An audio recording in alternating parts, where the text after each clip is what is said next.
My name is Bernie Gross. I am creative director for Extra Butter.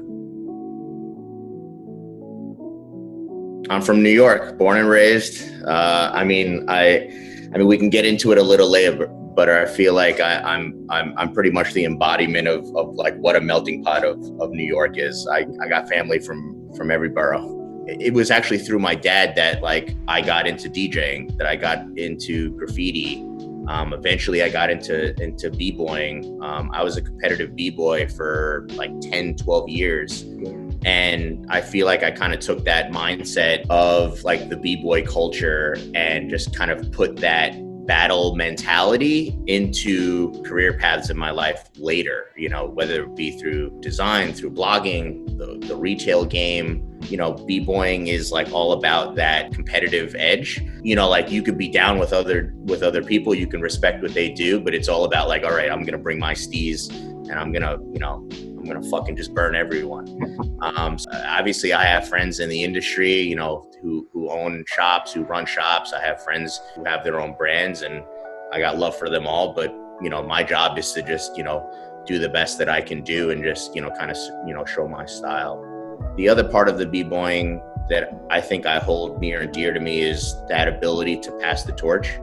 You know, the idea of like b-boy crews is like you bring on new cats, you kind of, you know, bring them under your wings, you show them everything that you know, you kind of teach them the way.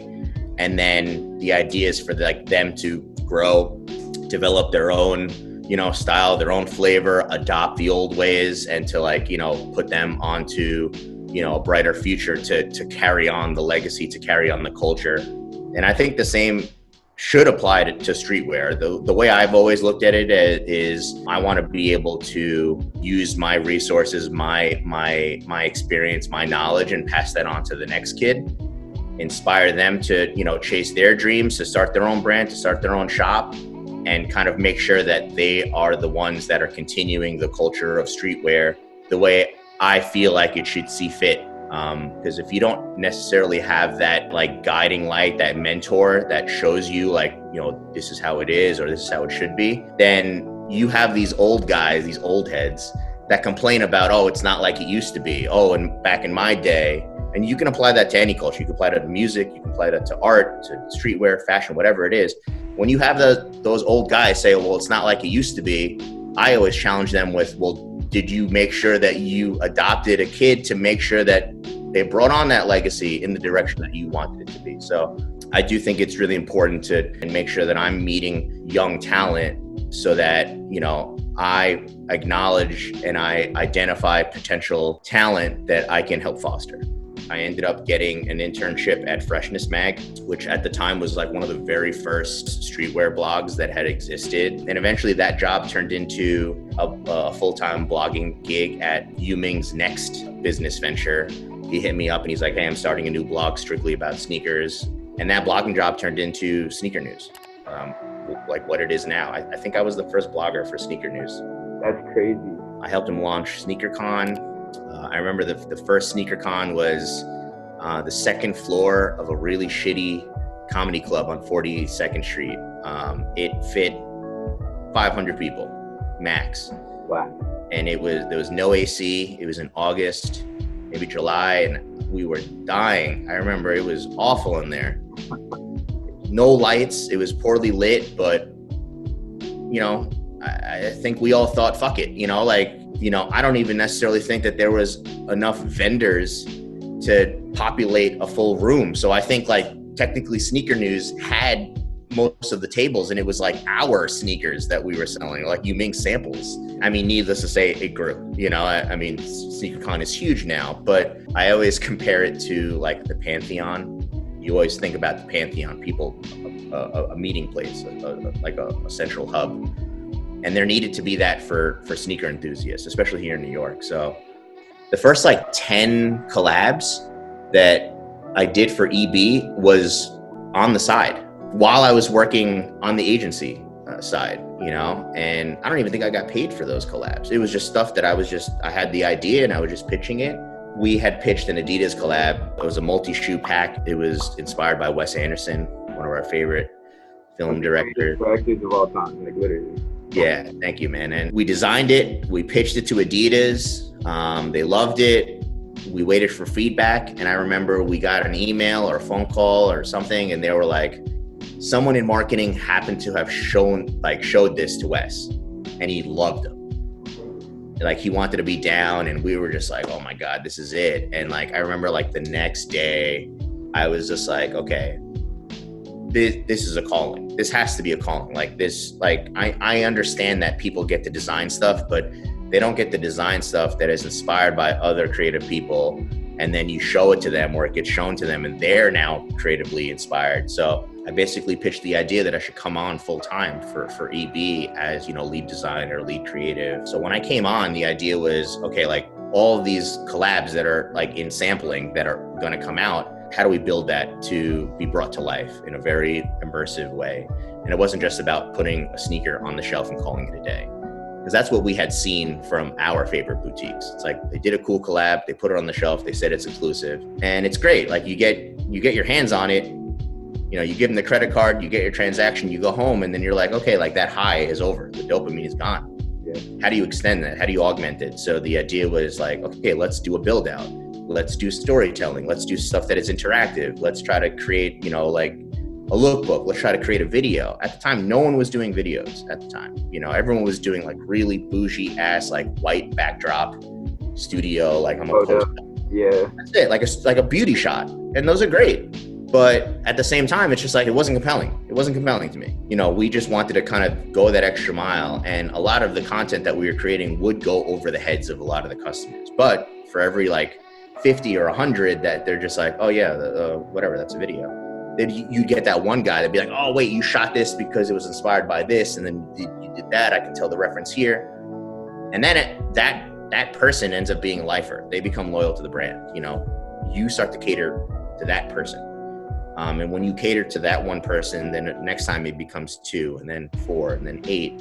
And then you end up getting like this like kind of cult following, And I mean, I know you've worked at Extra Butter for a number of years, but what has been like your favorite project to work on so far?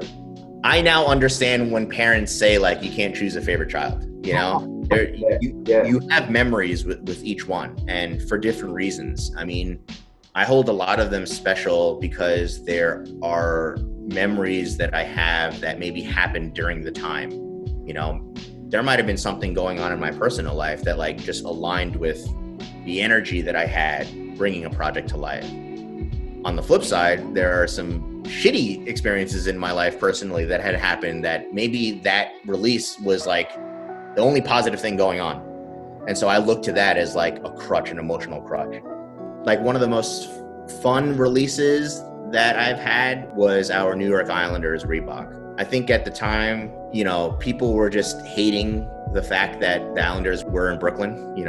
They were at Barclays, and we kind of looked at it as like, this is just a new chapter.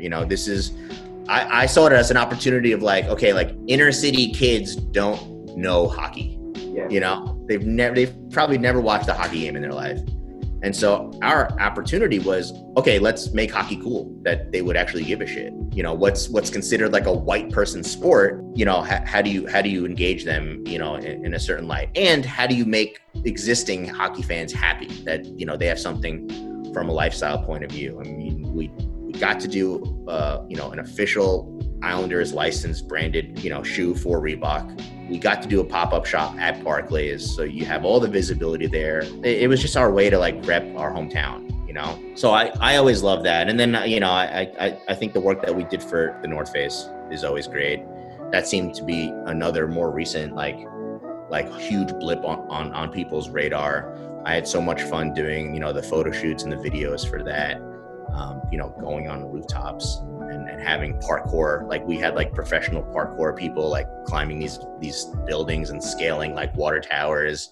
And, again, just working with like a really talented team at the North Face and, just producing product that seems to resonate. Again, like there are people that come up to me and they're like, yo, it's my favorite jacket. I wear that every winter, like whatever. Or like I'll be walking around Chinatown. I'll be walking in Midtown. I'm here in Queens and I spot someone, like you can spot one of my jackets from a mile away, whether it be the technical difficulties or the night crawlers, exactly what that is. And you're just like, okay, cool. Like that, Yeah. that's dope, you know? When you're sitting down, and this may be like difficult, but like when you're sitting down and coming up with these concepts, like what do you channel? Do you go back to like your love for film, like with people like Wes Anderson and stuff like that? I think as we've developed the brand, as we've realized like what we mean to people, there seems to be a couple of common denominators that we think, you know, genuinely connect us, the EB brand, and our customers. So like we kind of call them like our brand pillars. So that's always like our love for New York, our love for film, our love for music, our love for like, you know, art and design and like everything creative.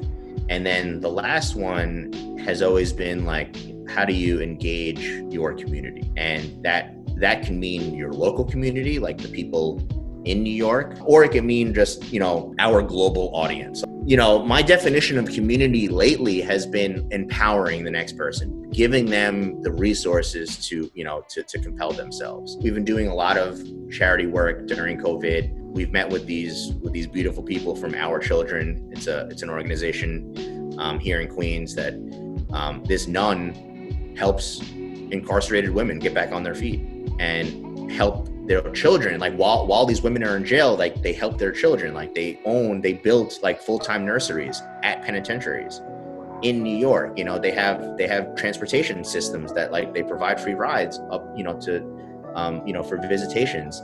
They have, you know, after school programming, tutoring. When these incarcerated women get out, they help them with transitional housing. They help them with job skill training. And that's honestly been my focus of like, personally, I've proven myself on the creative side. I'm going to keep doing some stuff. We have a lot of collabs next year that I'm super proud of, but I want to use our platform to help people who just like need the help right now. Yeah. That's amazing. I mean, I'm definitely gonna look into like that organization. Like it sounds like remarkable. Like, yeah, just to jump into rapid fire. Yeah. So what's your favorite movie? I would have to say the Kill Bill series. Nice. Favorite cartoon? I would say Teenage Mutant Ninja Turtles. I would say Avatar: The Last Airbender. For sure. And Rick and Morty. Yeah, Rick and Morty's amazing. Yeah, favorite food right now? Favorite food right now is bulgogi beef, kimchi, and rice. There we go. Favorite snack? Favorite snack is mixed nuts, trail mix. I've never heard that answer before. I buy them by like 4 packs. I'll just go through them. What's 3 albums you couldn't live without? Fugees, The Score, Michael Jackson, Thriller, Run the Jewels, first album. Nice. Especially right now, you can't just like walk down the street and talk to a bunch of people and ask questions, you know? So what would be that advice that you would give to kind of like up and coming brands? I would tell any up and coming, you know, creative to not necessarily worry about the small details, the nuances. I think one of the biggest mistakes that I made when I was younger, just being, I never considered myself a perfectionist, but when you put things out very personal, you end up wanting to become a perfectionist because it is really important. You have one shot to do something and for it to be presented in a light, in the light that you want it to be presented in, right? And or perceived in. And, you know, I think people tend to spend way too much time on finessing that presentation of like, yo, if I'm gonna have a brand, I need a domain. I need to come up with a logo. I need a fire Instagram. I need content before I go live. You know, it's like, oh, like if I create an Instagram tomorrow, like it'd be whack if I don't have any posts. So I'm gonna start to do all this due diligence to create a lookbook and, you know, get my shit on influencers and this and that. And you spend all of this time building up to it. And all that does is actually lengthen the time that you get inside your own head. Yeah. And I know you just like mentioned that you guys are about to have a big 2021. Is there like any upcoming collabs that you guys like have that you may be able to hint toward? Or we have some exciting stuff with Puma, with Saucony, Adidas, and we've had some great conversations with movie studios to do some cool licensing stuff. Universal, Paramount Pictures. You know, it's right now during COVID, all the streaming companies are acquiring all these properties because movies can't go to theaters. So some exciting films that are coming out in 2021 that may have been a red carpet premiere that are now going to Netflix, Hulu, Prime, gives us the opportunity to now work with movie properties through a different vein through the streaming services. So it's an interesting challenge, but I'm looking forward to it. Definitely. I just want to say, like, I appreciate it so much, dude. Yeah, of course, man. My pleasure.